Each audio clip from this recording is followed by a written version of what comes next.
ఈరోజు ఈ వీడియోలో రుద్రాక్ష మహిమ గురించి తెలుసుకుందామండి. గురు బ్రహ్మ గురు విష్ణు గురుదేవ మిశ్ర గురు సాక్షాత్ పరబ్రహ్మ తస్మై శ్రీ గురువే నమః. నామధారకునితో సిద్ధయోగి ఇంకా ఇలా చెప్పారు.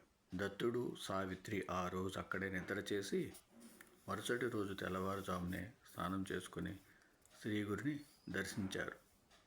అప్పుడు సావిత్రి నమస్కరించి ఆయనతో ఇలా అన్నది, స్వామి, నిన్న శోకిస్తున్నప్పుడు ఒక యోగీశ్వరుడు వచ్చి నాకు ధర్మం ఉపదేశించి రుద్రాక్షలు విభూతి ప్రసాదించారు. ఆయన ఎవరు?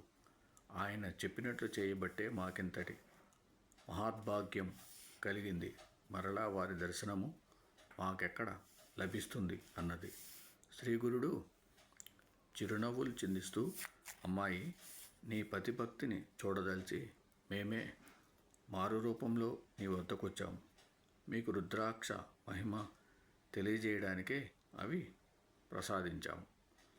వాటి మహాత్మ్యం వల్లనే నీకిట్టి అభయం లభించింది.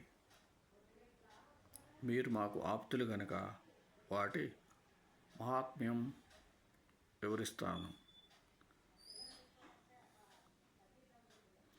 ఎటువంటి వారికైనా రుద్రాక్షలు ధరిస్తే పాపాలుండవు, ఎంతో పుణ్యం లభిస్తుందని స్మృతి పురాణాలు చెబుతున్నాయి.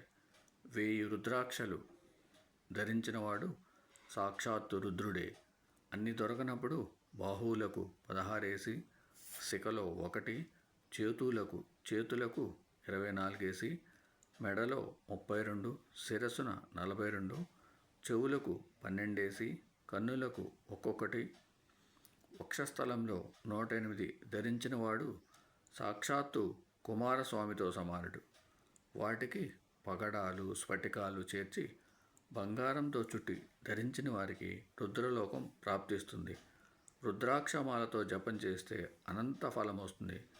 భస్మము రుద్రాక్ష ధరించిన వాని జన్మయే వ్యర్థం. అది ధరించి స్నానం చేస్తే గంగా స్నాన ఫలం ఉంటుంది. ఏకాదశ రుద్ర మహామంత్రంతో రుద్రాక్షను అభిషేకిస్తే శివలింగాన్ని అర్చించినంత ఫలితం ఉంటుంది. రుద్రాక్షలలో ఏకముఖి జన్మరాహిత్యమే ప్రసాదించగలదు. ఎటువంటి రుద్రాక్షలు ధరించిన 4 పురుషార్థాలు సిద్ధిస్తాయి. పూర్వం కాశ్మీర దేశంలో భద్రసేనుడనే రాజుకు తారకుడనే కొడుకు, మంత్రి సుధర్ముడికి సద్గుణుడనే కొడుకు ఉండేవారు. వారెంతో ప్రేమతో మసలుకుంటూ ఎట్టి ఆభరణాలు లెక్క చేయక రుద్రాక్షలు ధరించి శివారాధన చేసి కానీ భోజనం చేసేవారు కాదు. ఒకనాడు పరాశర మహర్షి రాగా భద్రసేనుడు ఆయన్ను పూజించి ఆ బిడ్డలిద్దరి విచిత్ర వైఖరికి కారణమేమో చెప్పమని ప్రార్థించాడు. ఆ ముని, రాజా, వెనుక నంది గ్రామంలో మహాసౌందర్యవతి శ్రీమంతురాలు అయిన మహానంద అనే వేశ్య ఉండేది. ఆమె గుణవంతురాలు, స్వేచ్ఛాచారిణిగా జీవించక పెద్దల వలన సకల ధర్మాలు తెలుసుకొని దాన ధర్మాలు చేస్తూ జీవిస్తుండేది.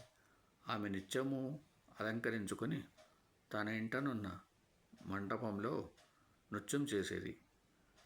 ఆ మంటపంలో ఒక కోడిని, ఒక కోతిని పెంచుతూ ఉండేది. వాటిని ఆమె వినోదం కోసం రుద్రాక్షలతో అలంకరించేది.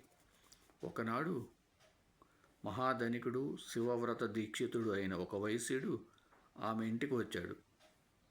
అతని వంటి మీద విభూది, చేతులకు రత్న కంకణాలు, అతని చేతిలో సూర్యునిలా వెలిగిపోతున్న రత్నలింగము ఉన్నాయి. దానిని చూచి ఆ వేసి ఆశపడి తన సఖి చేత కబురు పంపింది. అతడు ఆ మంటపంలో కూర్చొని మహాసౌందర్యవతి అయిన ఆ వేశ్య తనను సంతోషపెట్టగలిగితే ఆ లింగం ఇస్తానన్నాడు.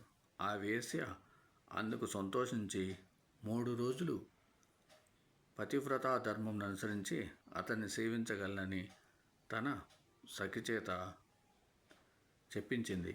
ఆ వైశ్యుడు ఆ మాట విని నవ్వి కుల స్త్రీకి వలె వేశ్యకు అదెలా సాధ్యం అని విమర్శించాడు. అప్పుడు ఆ వేశ్య, నా విషయంలో మీకెట్టి సందేహము అక్కర్లేదు.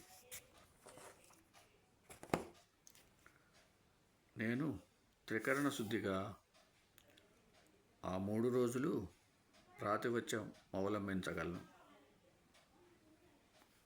అని చెప్పి ఆ లింగంపై చేయి వేసి సూర్యచంద్రుల సాక్షిగా ప్రమాణం చేసింది.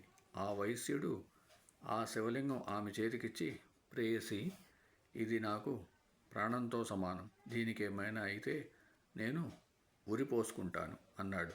ఆమె దాన్ని ఎంతో శ్రద్ధతో పూజించింది. ఆ ఇద్దరూ కలిసి నాటి రాత్రికి అంతఃపురంలోకి వెళ్ళాక అదేమి చిత్రమో గాని నాట్య మండపం క్షణంలో భస్మం అయిపోయింది. ఆ కోడి కూడా ముగ్గైపోయాయి.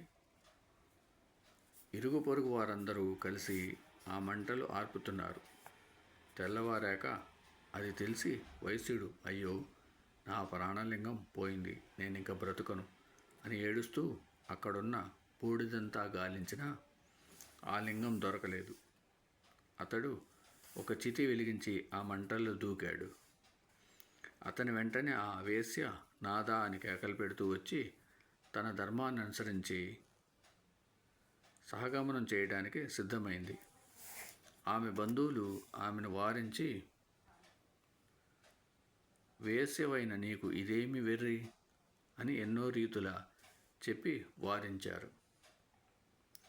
కానీ ఆమె వారి మాటలేవి పట్టించుకొనక సూర్యచంద్రుల సాక్షిగా అతనితో పాతివ్రత్యం అవలంబించిన నాకు ఇదే ధర్మము.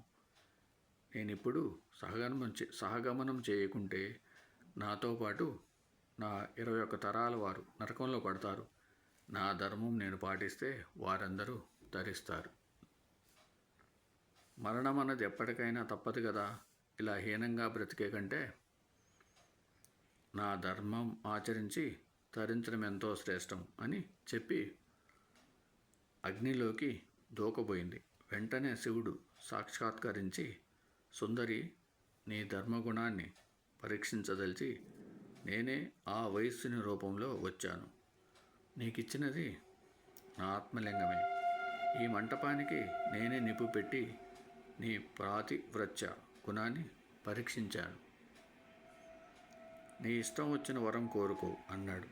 ఆమె ఆశ్చర్యపడి భక్తితో నమస్కరించి, స్వామి, నాకీ ముల్లోకాలలో ఎట్టి భోగము అక్కర్లేదు. నాకీ సంసార బంధం తొలగించి శాశ్వతమైన శివ సాయుధ్యం ప్రసాదించు అని ప్రార్థించింది. శివుడు సంతోషించి ఆమెను వెంటనే కైలాసానికి తీసుకుపోయాడు.